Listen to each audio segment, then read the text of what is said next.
En esta primera lección hablaremos de la historia de la apostasía. En la segunda lección miraremos que es necesario conocer el modelo para la iglesia, para no podernos así de esa manera prevenir y no apartarnos de la verdad. Miraremos también después el día miércoles, con el favor de Dios, después de ver el modelo, miraremos, hermanos, algunas tendencias a la apostasía que existen hoy en día, y así seguiremos hasta el viernes, con el favor de Dios. No sé si usted algún momento ha estado cerca de un hermano que celebra la cena del Señor el domingo, pero a su mismo tiempo habla del predicador como el pastor, y dice que en su iglesia practican el diezmo y que él es parte de una rondalla de guitarristas en la iglesia de Cristo en tal lugar. No sé si usted habrá tratado con alguien así. Y quiero decirle que no es muy agradable, especialmente cuando hay lazos de amistad. Yo tengo precisamente, hermanos, una pareja de amigos y que son muy amigos míos. Y lamentablemente, le digo con mucha tristeza, he hablado acerca del problema de la apostasía, he hablado acerca del inicio, de qué año se inició la iglesia de Cristo usando instrumentos. Y con tristeza lo digo, es tan difícil hacerlos comprender, porque para ellos es algo normal. Y toman la cena el Señor domingo, toman la cena el domingo. Y es tan normal que ellos piensan que todo el tiempo la iglesia usó instrumentos y que la iglesia puede practicar diezmo. Sin embargo, en la historia dice que nunca fue así. Entonces, hermanos, yo les invito a abrir sus mentes. Especialmente les decía que el tema un poco más difícil es el lunes. ¿Y por qué? Porque tenemos que entrar a la historia. Ojalá que tenga paciencia. A pesar que viene cansado, trate de mantener los ojos bien abiertos y los oídos sobre todo, para que usted pueda figurar. Voy a tratar el reto, que no es fácil, enfrentar el reto de sintetizar lo más posible parte de la historia, hermanos, de la apostasía. Usted mirará al final de la lección por qué es necesario oír y aprender acerca de la historia de la apostasía. Hay una necesidad imperiosa de saber, de conocer la apostasía, de conocerla. Especialmente, hermanos, especialmente los jóvenes. ¿Por qué? Porque los jóvenes el día de mañana enfrentarán el reto de defender la verdad. A los adultos nos corresponde el día de hoy. La pregunta es, hermanos, ¿qué tanto nosotros sabemos sobre la historia de la apostasía? Partiendo desde la última carta que se escribió, la carta canónica en el Nuevo Testamento. ¿Qué tanto sabemos? Conviene dar una mirada al pasado. Yo los invito, hermanos, a que lo hagan juntamente conmigo y meditar un poco. Aunque pudiéramos remontarnos en la historia de la iglesia desde que la iglesia estuvo en la mente de Dios, Efesios capítulo 1, verso 3 en adelante. Desde que ese grupo de gente, de los salvos, fueron predestinados desde antes de la fundación del mundo en la mente de Dios. Sin embargo, quiero ir a los profetas y decir que en el año aproximadamente 605, 536 antes de Cristo, el profeta Daniel profetizó durante el tiempo de la cautividad de Babilonia, profetizó acerca de la iglesia, según Daniel 2:44. Una característica de esta profecía es que el reino como iglesia sería un reino que permanecería para siempre, según Daniel 2:44. Dice las Escrituras que en los días de estos reyes el Dios del cielo levantará un reino que no será jamás destruido, ni será el reino dejado a otro pueblo, ni, dice, desmenuzará y consumirá todos estos reinos, pero él permanecerá para siempre. Después de allí, entre el año 30 y entre el año 33, en la vida de Cristo, Cristo mismo profetizó acerca del futuro establecimiento de la iglesia en Mateo 16:18, que ya conocemos. Cuando él dijo, yo te digo que tú eres Pedro y sobre esta roca, sobre esa verdad que yo soy Cristo, voy a edificar mi iglesia. No fue en ese mismo tiempo cuando Jesús se estableció la iglesia, sino un poco después, exactamente unos cuantos días después, hermanos, de la ascensión al cielo. Cristo Jesús anduvo 40 días y 40 noches hablando de los mandamientos a los apóstoles antes de ascender al cielo. Fue entonces cuando llegó el establecimiento de la iglesia en el año 33 de la vida de Cristo, y en Hechos 2:47, según el 41, cuando aquellos 3,000 obedecieron el evangelio, recibieron la palabra y se bautizaron como 3,000 personas. Es entonces, según cuando el verso 47 dice que el Señor añadía cada día a la iglesia existente ya sobre la tierra los que habrían de ser salvos. Hasta ahí todos conocemos, ¿verdad? Hasta ahí vamos bien. Bueno, según Hechos 9:31, unos cuantos años después del establecimiento de la iglesia, las iglesias, hermanos, empezando de Jerusalén, se cumplía la profecía. De Jerusalén, de Sión saldrá la ley, de Jerusalén la palabra de Jehová. Empezaron a predicar el evangelio bajo la persecución. De Hechos capítulo 8, versículo 4, se empezaron a predicar empezando desde Jerusalén, Judea y Samaria, de tal manera que cuando llegamos a Hechos 9:31, las iglesias tenían paz por toda Judea, Galilea y Samaria. Ya el apóstol Pablo estaba en acción predicando, ya no había persecución. Las iglesias se presentaban fortalecidas por el Espíritu Santo. En Hechos capítulo 14, verso 23, las iglesias locales alcanzaban su organización plena con ancianos y diáconos. Hechos 14, 23, constituyeron ancianos en cada iglesia. Todo, hermanos, parecía un éxito. Iba cumpliéndose la profecía de evangelizar desde el centro de Jerusalén hasta lo último de la tierra. El apóstol Pablo realizó 3 viajes. Algunos le llaman 3 viajes misioneros, donde él predicó desde Damasco, Cesarea, Antioquía, Tarsis, la ribera de aquel océano, a Pérgamo, Mileto, por la provincia de Acaya, Corinto, Tesalónica, en Asia Menor, lo que es, hermanos, Éfeso, Antioquía, etc. Neápolis. Todas esas áreas el apóstol Pablo predicaba en los viajes que él tenía, acompañado siempre por Bernabé o si no era Bernabé, era Silas o Lucas o alguien más. La iglesia iba evangelizándose según la profecía del Señor. Sin embargo, hermanos, como entre el año 62 y 63 de la vida de los apóstoles, se profetizó una gran apostasía. El apóstol Pablo, escribiendo a Timoteo en el capítulo 4, bajo la influencia del Espíritu Santo, dijo en el 4:1, 1 Timoteo, pero el Espíritu dice claramente, que en los postreros tiempos algunos apostatarán de la fe, escuchando espíritus engañadores y a doctrina de demonios, por la hipocresía de mentirosos que teniendo cauterizada la conciencia, prohibirán casarse. Y empieza a describir las características de aquellos hombres que irían en pos de una apostasía que el Espíritu Santo claramente anunciaba. ¿Cuándo fue esta apostasía? ¿Qué sucedió después de la profecía de 1 Timoteo 4:1? Hermanos, poco después empezó la gran apostasía. Desde luego, Pablo ya había profetizado o había dicho claramente en la ciudad de Mileto, cuando él hizo llamar a los ancianos de la iglesia de Éfeso, les dijo claramente también a los ancianos de la iglesia, según Hechos 20:30, y de vosotros mismos se levantarán hombres que hablen cosas perversas para arrastrar tras sí a los discípulos. Ante los oídos de los ancianos ahí en Mileto, tal vez sería imposible pensar y concebir la idea que unos de ellos empezaran a hablar cosas perversas para arrastrar a algunos. Pero sin embargo, hermanos, amigo oyente, así sucedió. Hoy en día nosotros, cuando a alguien se le pregunta, ¿tú te apartarías, cambiarías la cena por la Pascua? Dirán, nunca. Se ha preguntado, hermanos, ¿tú te apartarías? No, jamás.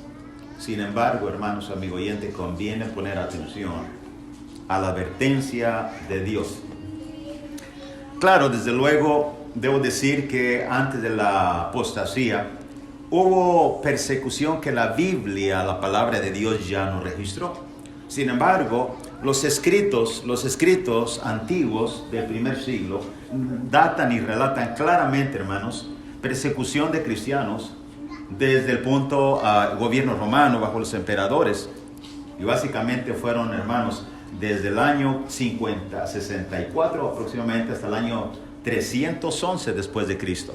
Usted puede notar algunos ejemplos como Nerón en el 64 al 67 después de Cristo, Domiciano, muy conocido en algunos escritos, desde el año 81 al 96, Trajano desde el 98, Adriano, Marco Aurelio, Séptimo Severo en el 193, corriendo el segundo siglo, hasta el 211 después de Cristo. Maximino el Trajano en el 235 al 236 y así sucesivamente, después Decio, Valeriano, hasta llegar a Diocleciano en el año 303 a 311 después de Cristo. ¿Qué me ayuda yo a entender esto?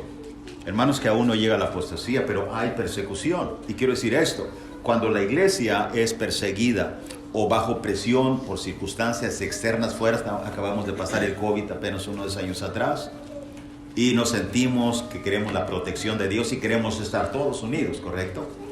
Sin embargo, escuche esto, hermanos. Usted ve las características bajo qué circunstancia llegó la apostasía, no bajo la persecución.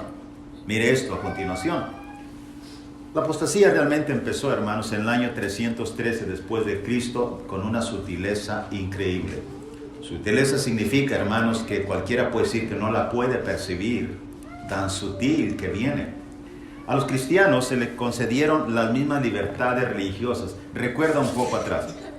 Diocleciano persiguió la iglesia bajo el Imperio Romano desde el 303 al 311. 311, 312, 313. En el 313 finalmente llega una tregua, no hay persecución. Ahí es cuando, hermanos, a los cristianos se les concede mismas libertades religiosas que ellos los pueden ejercer por los otros del Imperio Romano. A finales del siglo 300 o del siglo IV, mejor dicho, el término religión era muy común o sinónimo de cristianismo. Todos decían que cristianismo, y esto quiero especificar una cosa, usted hoy en día para usted es muy común hablar de religión. ¿Qué religión eres? En ese tiempo no, la palabra religión no existía, simplemente cristianismo, cristianos. Posteriormente entra el término religión cuando está relajada la iglesia y baja, hermano, la guarda la iglesia, entonces la persecución se les dan ciertos derechos. El cristianismo, los hermanos de la iglesia de Cristo empiezan a ser favorecidos por aquellos que tenían otras religiones, son perseguidas pero son favorecidos por el Imperio Romano. Ahora hay amistad, hay bonanza y hay tranquilidad. Vea esto, es muy importante este punto. ¿Cuál es dónde empezó la apostasía? Esa de que en el 4:1 a Timoteo Pablo habló. El Espíritu Santo habla claramente. Hermanos, en una forma simple, escuche bien esto.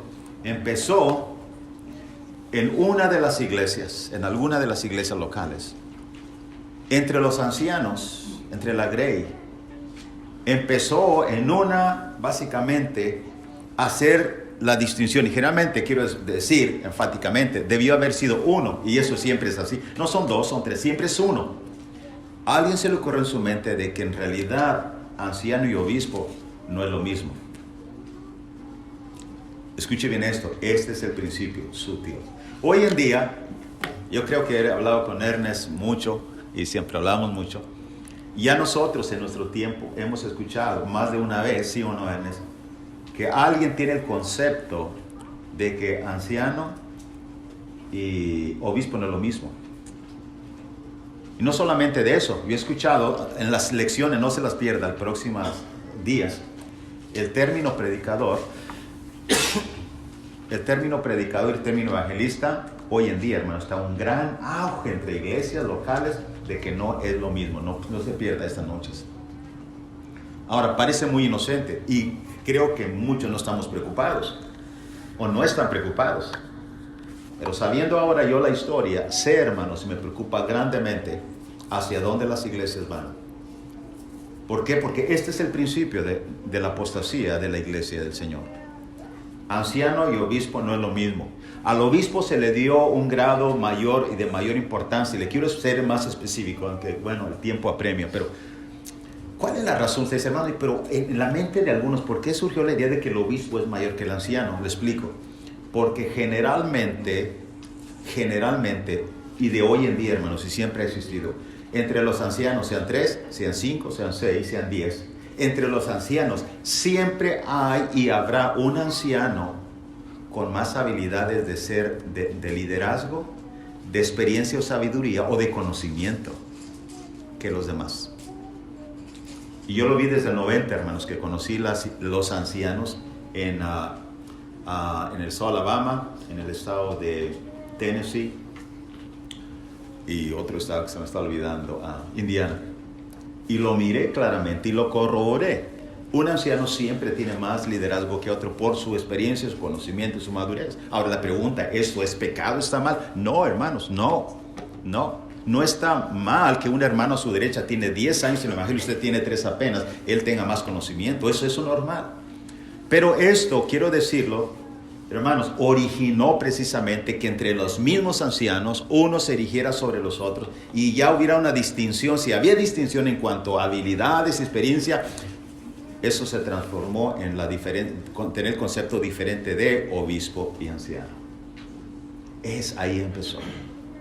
Después de ello, obviamente, hermanos, después de esto, de obispo, al obispo de cada iglesia se distinguió.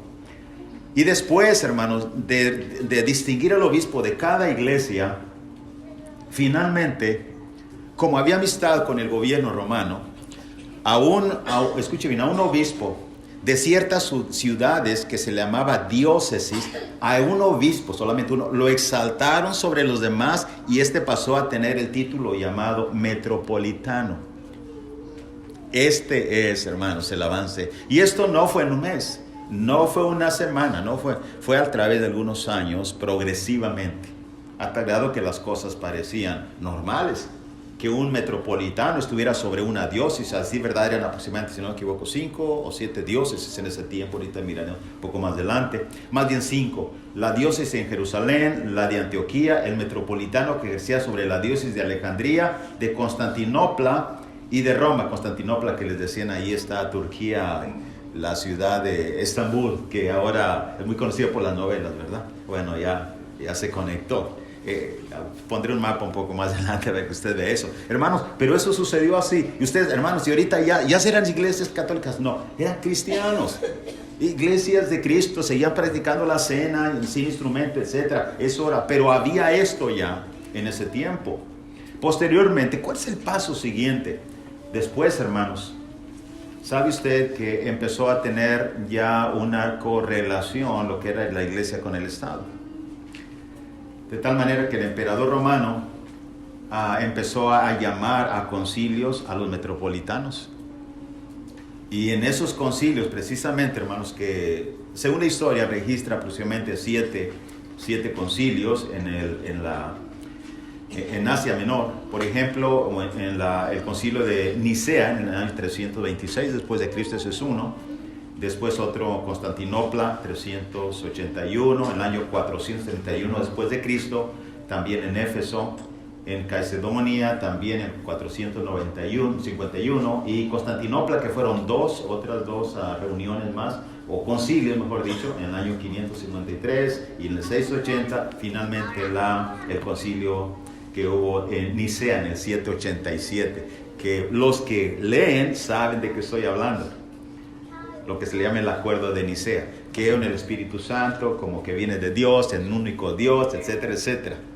El que saben más puede expandir, hermanos, buscando ustedes su historia, pero quiero sintetizar lo más posible. Y el siguiente paso fue que ya había concilios, y los concilios que proporcionan acuerdos, simplemente, hermanos, acuerdos. En esos concilios se crearon credos, no acuerdos, credos. Ya no era suficiente decir yo creo en el evangelio, en un evangelio, que las escrituras es el modelo y el patrón de Dios. En estos credos, hermanos, conforme avanzaron los años, se establecieron básicamente ya como las mismas sagradas escrituras. Por eso decía que cuando usted habla con alguien que ya apostató de la verdad, Usted se sorprende, pero para ellos es muy normal hacer cosas fuera de la autoridad bíblica. ¿Por qué? Porque lo han estado practicando durante años y años y años. Bueno, para este tiempo, hermanos, muchas extrañas doctrinas ya habían entrado en la iglesia. Déjame hacer un resumen rápidamente de lo que sucedió. Por ejemplo, como decía, anciano, el concepto anciano-obispo ya no era lo mismo. Metropolitano se había añadido también ya en el año 150. También el concepto clero laico estaba establecido. Clero significa el sacerdocio especial. Esta teoría entró usted, y no quiero detenerme tanto, pero si alguien dice, hermano, ¿y por qué ese clero como sacerdote especial? Hermanos, ellos tenían la historia del Antiguo Testamento. Sabían que los que no descendían de Aarón, obviamente no podían ser sacerdotes. ¿Se acuerdan de eso? Y de ahí viene la idea. En otras palabras, es como, hermanos, si de pronto tenemos 3, 4 ancianos nosotros aquí, y pasan los años y años y años, y alguien llega a pensar que nadie va a poder llegar a pertenecer al grupo de los ancianos si no tiene una relación de sangre o descendencia con la familia de los ancianos. Y eso fue, hermanos, avanzando poco a poco. Es increíble. Bueno, el laico, el resto son del pueblo que no pertenecen ahí. La doctrina del pecado original, formulado por Tertuliano, y eso fue formulado, propuesto, no aceptado. Pero, hermano, ya estaba circulando que el pecado original se decía, el Salmo 51 enseña, según la ley, que el hombre ya nace bajo pecado. Y empezó, hermanos, obviamente, bajo esta idea, el bautismo de infantes, como consecuencia de esta misma enseñanza, fue el bautismo de infantes, consecuencia de la doctrina del pecado original, y ya practicado ya como algo muy común en el año 450. Recuerde, no pierda de vista, que cada siglo son 100 años. Para que los hermanos está hablando de siglo, 100 años. Y apenas vamos al 450 después de Cristo. Y era muy común que hubiera bautismo de infantes. El derramamiento de agua como sustituto del bautismo, ¿sabe bajo qué circunstancias se inició? Con Novatiano en el año 251. Según la historia, Novatiano, hermanos, en el año 251 después de Cristo, él estaba muy enfermo y en el hecho de muerte él necesitaba bautizarse. Y como no podía levantarse, entonces a alguien se le ocurrió que podían vaciarle, es la palabra correcta, ¿verdad? Tirarle el agua sobre el cuerpo, y de esta manera él podía ya tener esperanza, de tal manera que el derramamiento de agua, y de ahí empezó a practicarse el derramamiento de agua. Debo hacer un paréntesis rápidamente, hermanos, es bien preocupante. Yo en los años 80, los últimos 80, cuando empecé a predicar, yo sabía que había hermanos que si alguna hermanita estaba enferma y no puede tomar la cena, le llevaban la cena a la casa. Usted va a conectar muchas cosas en las cuales parecen inocentes, pero son muy riesgosas, muy riesgosas. Facilitar las cosas, sacarlo del modelo, son muy riesgosas. Y ese es el punto con Novatiano. Bueno, después, hermanos, de luego, después de los años 200, 300, se estableció lo que ya es la esparción. El agua, si puedes vaciar el agua, entonces puede literalmente tirar el agua en la cabeza. Me explico lo que digo. Y así fue avanzando. Y ustedes estamos diciendo, ¿dónde, hermanos? En la iglesia de Cristo. Cristianos con ancianos y diáconos. Eso es, después de que paró la persecución y después cuando empezó la amistad entre la iglesia y el Estado. Eso es. Bueno, el concepto de la organización de la iglesia continuó cambiando a través de los años. Por ejemplo, hermano, Leo Magno, obispo de Roma, en el año 400 al 461 después de Cristo, él afirmó que había heredado las promesas hechas a Pedro. Ya sabes a dónde va, hacia el Papa. Y él afirmó eso. La pregunta es, hermanos, ¿él ocupó ese lugar? ¿Qué sucedió? Leo Magno. Bueno, según Mateo 16, 18, 19, a ti te daré las llaves del reino. Él decía, es que a mí se me afirmó que a mí se me heredó esas promesas hechas a Pedro. Bueno, hermanos, en el año 500, escuche bien esto, 588 después de Cristo, Juan el Rápido, obispo de Constantinopla, intentó ocupar ese lugar, asumió el papel del obispo universal, pero fue impugnado por el obispo de Roma. No logró ocupar el lugar de obispo universal. Entonces, ¿qué sucedió después? Si no fue hasta el año 606 después de Cristo que Leo Magno, hermanos, que habían afirmado en el año 400 y algo, que había afirmado que él había heredado las promesas de Chapel. Él, en el año 606, Leo Magno asumió el papel de obispo universal, siendo el primer papa, y lo confirmó Bonifacio III. Bueno, bien, lo dejó el trono a Bonifacio III. Así empezó el papado. Ese es el marco del inicio verdadero, del verdadero catolicismo. Ahora, si usted me dice, en ese tiempo, hermanos, ¿había instrumentos? No. La cena inclusive, aún mucho se seguía practicando, pero la organización se había pervertido tanto de la misma iglesia y de los ancianos, hermanos, que era increíble esto. Así que ella era muy evidente esta apostasía y siguió avanzando. Después de esto, hermanos, hubo una división en la misma iglesia, ya católica universal, a fines del año 590, casi llegando el año 600, continuaban las divisiones de la doctrina correcta. ¿Qué sucedió? Puse un mapa para que usted pueda mirar allí. Lo que se dividió fue la misma iglesia y en dos partes. La iglesia occidental, la católica romana, ahí también se habla del tiempo medieval. Usted sabe, estamos en el área de Dallas, si usted va al sur por el 35 y va a un restaurante que habla del tiempo medieval, ¿se acuerda de eso? Sí, los hombres de caballo y lanzas largas, bueno, tiempo medieval. Y hay mucha historia ahí. Y mientras que la otra parte de la iglesia oriental era la iglesia de Constantinopla, la iglesia griega ortodoxa. La palabra ortodoxa significa creencia correcta. Ellos trataron de mantener, ellos decían que ellos, la iglesia oriental griega ortodoxa, ellos mantenían la verdad y que ellos eran los conservadores, mientras que la iglesia occidental católica romana, que estaba allá en el área de Roma, hacia las áreas, hacia arriba, ellos decían que ellos eran los liberales, se habían apartado grandemente de ellos. Sin embargo, la iglesia de Constantinopla oriental tenía las mismas prácticas, con ciertas prácticas internas en cada grupo, en cada iglesia. Pero eso fue una grande división, donde empezaron las guerras entre la iglesia oriental contra la iglesia occidental durante muchos años. El Islam, ¿de dónde surgió? En el año 732 después de Cristo, desde el área de Egipto hacia arriba. De ahí vino el Islam, que eso es otra historia, desde luego también, que registra los libros apócrifos, los libros no canónicos. Hermanos, ¿qué sucedió? Aquí surge una pregunta. Para esta parte ya era muy evidente la apostasía, casi no se conocía ya prácticamente la iglesia de Cristo, que Cristo había edificado, fundado. ¿Qué sucedió? Algunos se preguntan mientras que este tiempo. Algunos le llaman los años oscuros de la iglesia. Una de las cosas, hermanos, que desde luego tengo que explicarles que hay dos teorías y no se pretende poner en duda si la iglesia dejó de existir o no, porque la iglesia no puede dejar de existir. Sin embargo, la pregunta, ¿qué sucedió? ¿Por qué? Porque, hermanos, no hay rasgos, no hay historia, no hay nada, evidencias contundentes de que la iglesia literalmente sobre la tierra siguió existiendo. Y ese es el punto, por eso muchos le llaman, como los historiadores le llaman, el tiempo oscuro de la iglesia.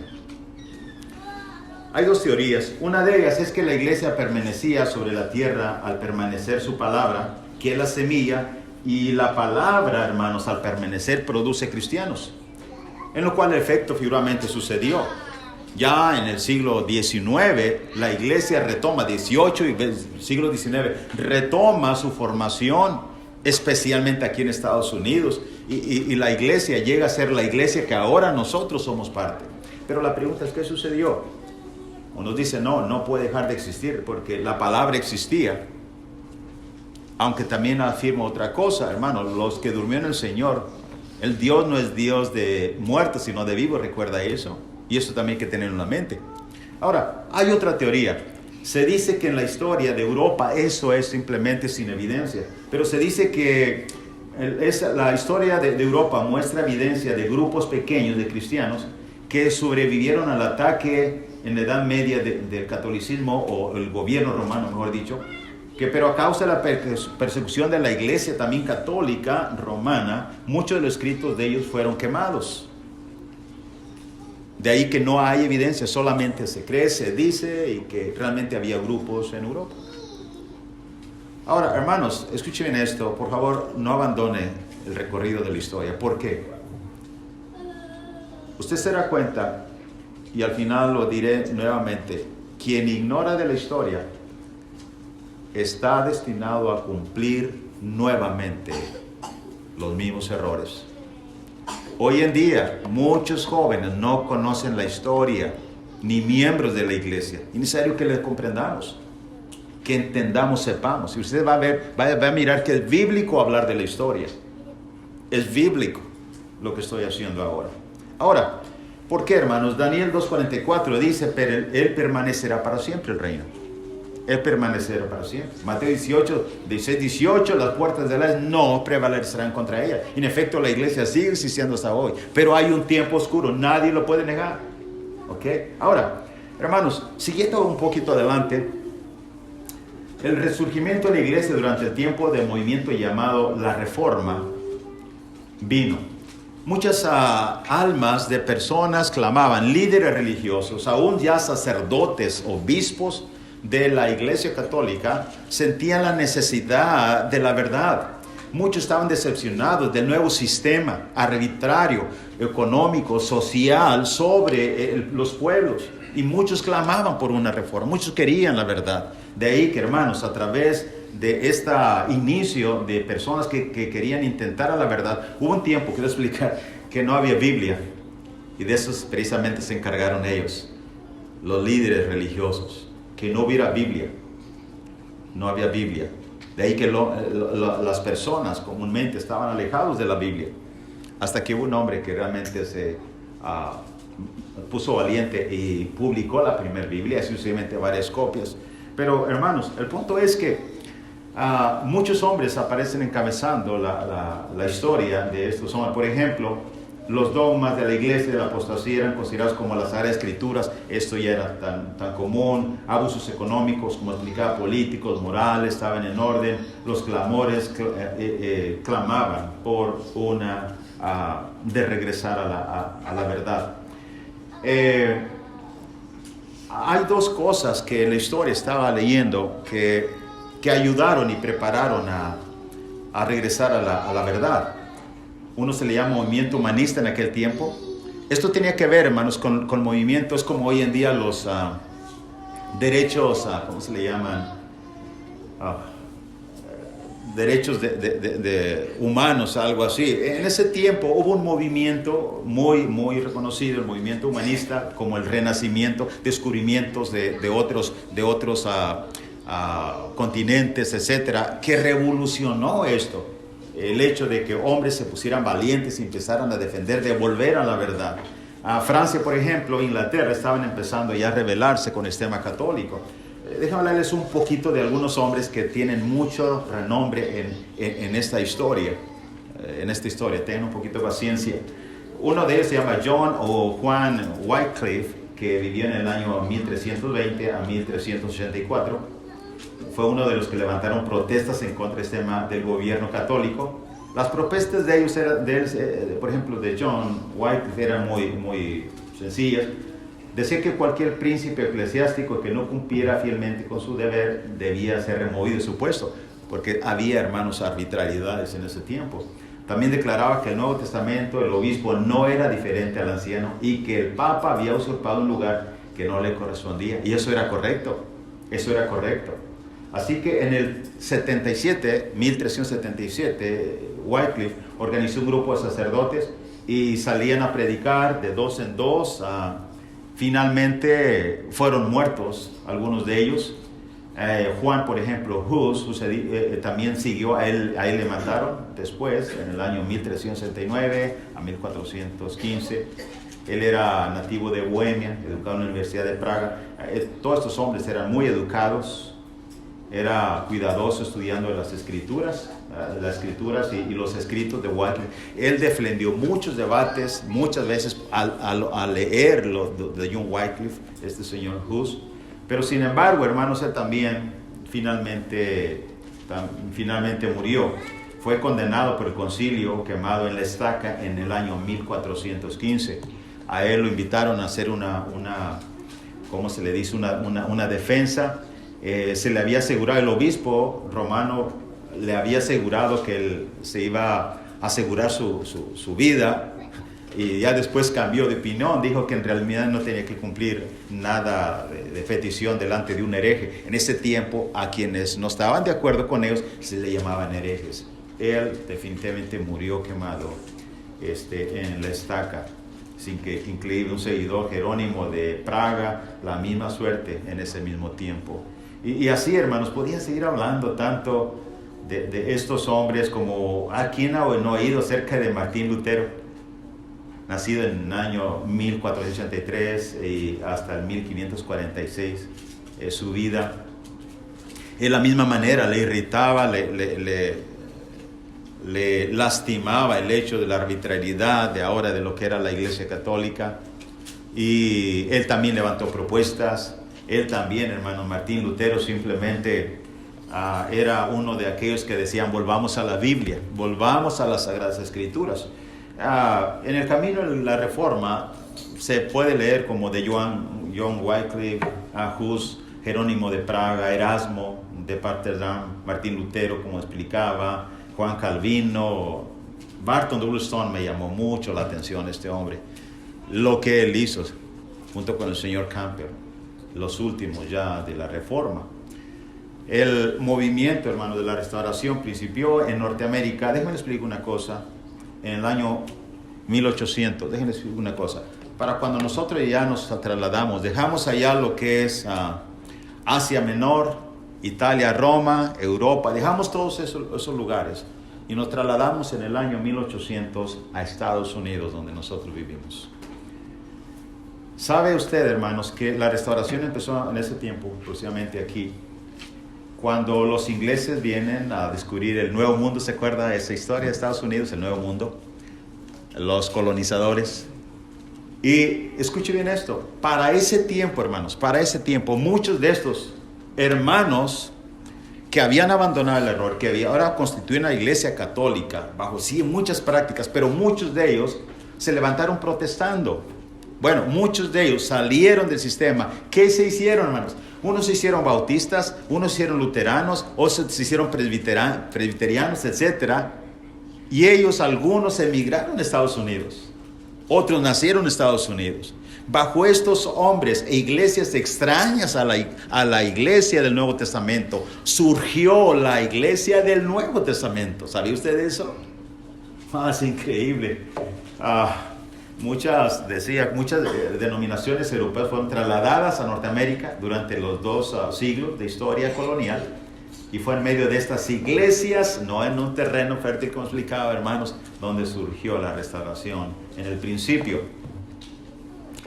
el señor Barton W. Stone, el señor Alexander Campbell, son hombres que significaron mucho, que Dios los usó para el restablecimiento de la adoración, la organización correcta de la iglesia. Para el año, déjenle de este dato, después de la Revolución del 75, las 5 denominaciones más grandes de Norteamérica y en Estados Unidos eran los congregacionalistas. Por ejemplo, con 658 iglesias, los congregacionalistas, así se le llamaban, los presbiterianos con 543, según censo de ese tiempo, los bautistas con 498, anglicanos 480, cuaqueros, también un grupo que se llama cuaqueros, en el año 295 después de Cristo, y aunque los católicos 50, los metodistas 37 se habían quedado muy atrás. Estos realmente eran destinados a ser denominaciones que prevalecieron hasta el siglo XIX y hasta hoy en día, los metodistas, etc. Bueno, hermanos, lo que estoy diciendo es que ellos seguían con la idea de hablar donde la Biblia habla. ¿Sabe que el lema de hablar donde la Biblia hay y callar donde la Biblia calla no la estableció un hermano del siglo XX al siglo XXI? ¿No sabía usted de eso? Precisamente se remonta a la historia. En aquel tiempo, un poquito le cuento de esto, hermanos. En el área de Kentucky tuvo mucho que ver, allá donde está el arca ahora, Tennessee tuvo muchas áreas, mucho que ver en la historia. Por ejemplo, este movimiento, hermanos, por ejemplo,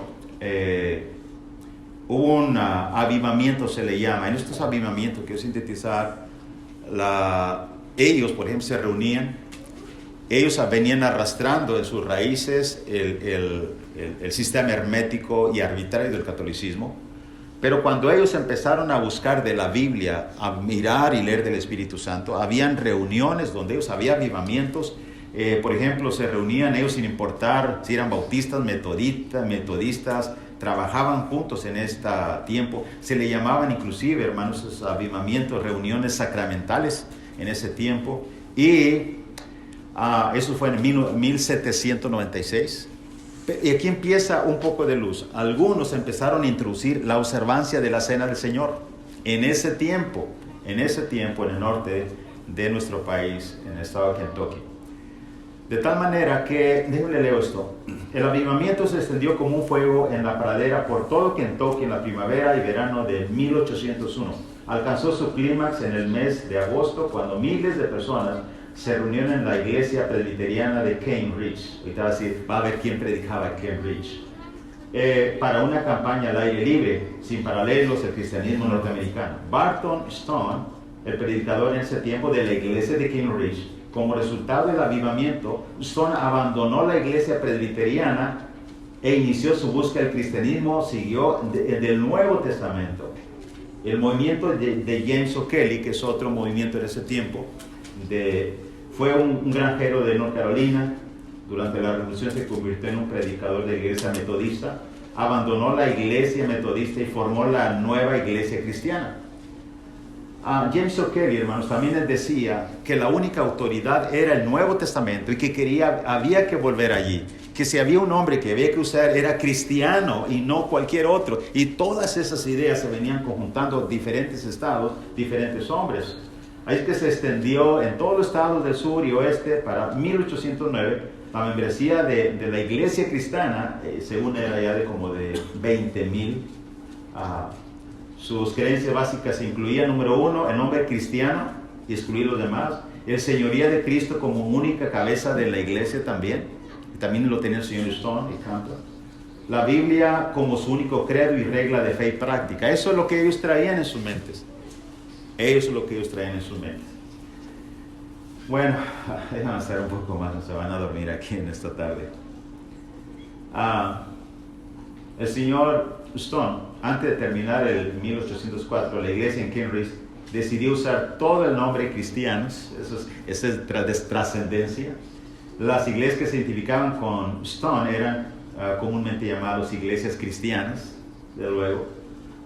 Ahora de la nueva reforma incluía 15 iglesias, 7 en Ohio y 8 en Kentucky. E iba avanzando la revolución del restablecimiento.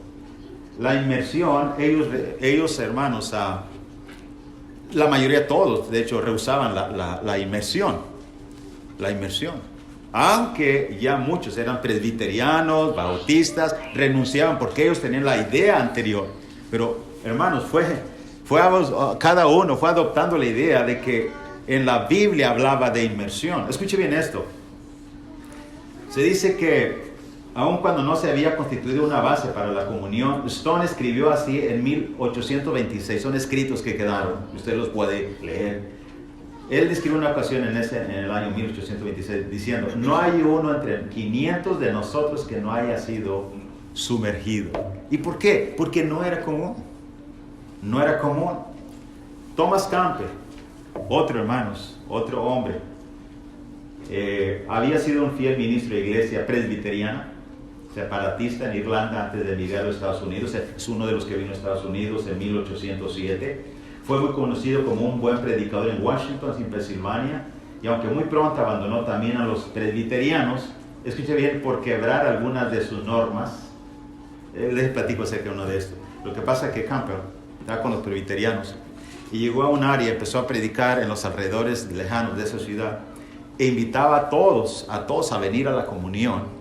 pero le va enseñando bajo estos principios que solamente cristiano. Y la iglesia donde estaban ellos tenía que ser Cristo como cabeza. Y todos sus principios, y los presbiterianos no lo tenían. Cuando los presbiterianos los llamaron a una reunión, a pedir cuentas, simplemente, posteriormente les llegó una nota del consejo diciendo que simple ya no era bien aceptada entre ellos. Y así sucedió a muchos de ellos. De tal manera, hermanos, que decía que fue muy famoso en Washington, Pensilvania, abandonó a los presbiterianos y él estableció este dicho. Escuche bien esto. Thomas Campbell: hablamos donde la Biblia habla y callamos donde la Biblia calla.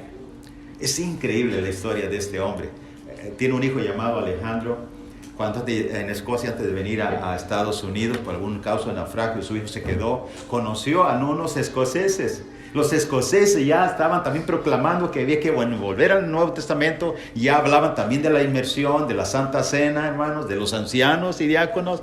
Y cuando ya vino el hijo, se juntó con su padre a Estados Unidos, estaba uno temiendo que si ya estoy creyendo otra cosa, y el otro, el hijo, ¿me explico? Cuando se juntaron, es increíble. Esto revolucionó más de volver a la verdad.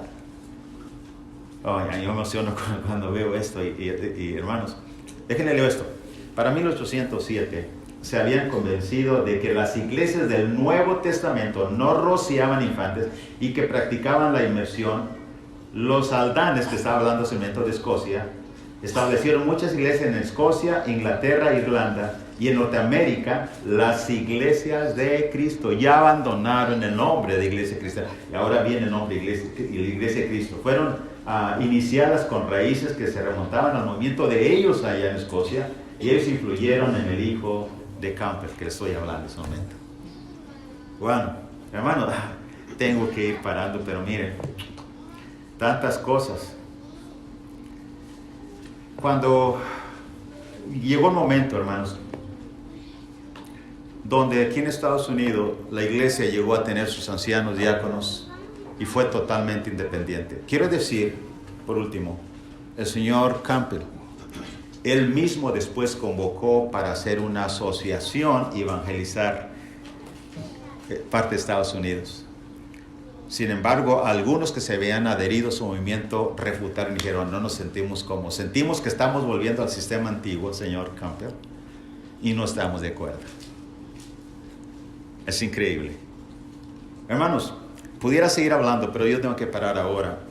La historia en el año 50, la centralización y el institucionalismo que el hermano Bill Reeves, que ustedes conocen, y el hermano Wayne escribieron mucho, mayormente el hermano Bill Reeves, quien vivió el tiempo del año 1950. Una vez más, hermanos, se empezó a hablar de la centralización. Primeramente se habló sobre la iglesia, la patrocinadora, que si no me equivoco fue en Ohio. Y empezó, hermanos, a iglesias una vez más a abandonar el modelo, una y otra vez. Con esto, déjame presentar esta gráfica para que usted pueda ver más o menos lo que hemos visto. En el siglo III, aproximadamente entre el siglo IV, no te viene la línea de apostasía al azul, es cuando se aparta lo que se viene a establecer, lo que es el año 311 después de Cristo, la Iglesia Católica Romana. Después de ahí usted va a mirar, hermanos, la iglesia en el desierto. Note ahí lo que dice la iglesia en el desierto: el tiempo oscuro. Hay edades oscuras, se le llama. ¿Por qué? Porque no hay evidencia de una iglesia local trabajando como hoy en día aquí en Flower Mound, en otras áreas. De ahí que la iglesia luterana en el año 521, la episcopal en el 524, también había la iglesia anabaptista que no practicaba la inmersión, 1521. Los menonitas, 1536, presbiteriana, 1560, todos esos grupos, hasta llegar a la Asamblea de Dios en 1914, siglo ya XX, hermanos, y la iglesia pentecostés en 1900. Los discípulos de Cristo en 1906, no te viene eso acá en las letras celestes. Iglesia cristiana en 1965, iglesias de Cristo sectarias finalmente, que se fueron al sectarismo. Hoy en día, después de los 50, los 60, hermanos, ha habido otra apostasía donde muchos se apartaron: institucionalismo, centralización, de tal manera que hoy en día hay, así como mi amigo que tengo, están realmente en un grupo sectario y se llaman Iglesia de Cristo con guitarras, diezmos, mujeres ministrando en la cena del Señor. Es increíble. Y mucho más.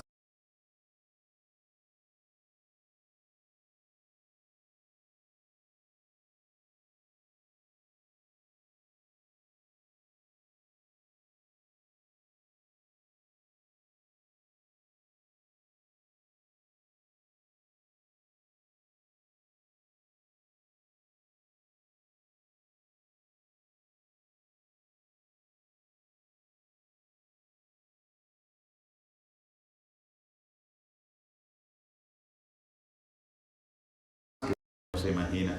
Hermanos, yo quiero hacer una pregunta antes de terminar esta lección. ¿Por qué es necesario saber de la historia? ¿Por qué? Decir, hermano, ¿por qué nos contó todo esto y ya estamos cansados? ¿Por qué? Hermanos, simplemente para conocer nuestras raíces, nuestra identidad, los hombres que aparecen en la Biblia conocieron y enseñaron la historia sagrada. Hermanos, Esteban lo hizo en Hechos capítulo 7. Esteban relató de una forma magistral la historia, empezando desde Abraham, Jacob, Isaac, José, Moisés, David, etc., hasta llegar a los hombres que estaban parados enfrente. Yo no lo puedo hacer eso, tuve que anotar algunas cosas porque mi mente no es de los 15 años. ¿Pero por qué? ¿Por qué lo hizo Esteban? ¿Por qué lo hizo Esteban? Simplemente, hermanos, si no conocemos nuestro pasado, escuche bien esto, difícilmente podremos saber nuestro futuro. Necesitamos reconocer que somos productos de la historia, de la herencia que hemos recibido de nuestros antepasados. Usted necesita saber más de la iglesia, más de su historia. Alguien dijo esta frase, el que no aprende de la historia está simplemente presto a repetirla. Y eso, hermanos, precisamente encontramos. También encontramos en 1 Corintios capítulo 10, verso 1. No quiero, hermanos, que ignoréis acerca de esto. Y el verso 6. Estas cosas sucedieron como ejemplo y están escritas para nosotros, para que no codiciemos cosas malas como ellos codiciaron. Llegando al 11. Estas cosas las acontecieron como ejemplo y están escritas para amonestarnos a nosotros, a quienes han alcanzado los fines de los siglos. Por eso es necesario saber de historia. Es necesario saber de historia. Quiero decir una cosa, hermanos, por eso decía, no se pierda las próximas noches. Quiero hablar, ahí por el jueves o el viernes, especialmente lo que es el jueves, algunas tendencias y prácticas que parecen inocentes, pero que son bien peligrosas y hablan que van caminando en los mismos caminos hacia la apostasía, como sucedió en el cuarto siglo, como sucedió en el siglo XIX, como sucedió un poco más atrás. Vuelve a repetirse la historia. Por eso decía, no deje de venir, hermanos. Tenemos que mantener los ojos muy, muy abiertos. Algunas prácticas que algunos de miembros de ciertas congregaciones dirán, hermanos, esto no es malo. Usted aprenderá que es principio de apostasía. Termino diciendo, el que no aprende de historia simplemente está presto a repetirla. Que Dios nos ayude, hermanos. Que Dios nos ayude a ser diligentes y cuidadosos en lo que hacemos. Vamos a ponernos de pie a cantar un himno, hermanos. Dios bendiga ricamente.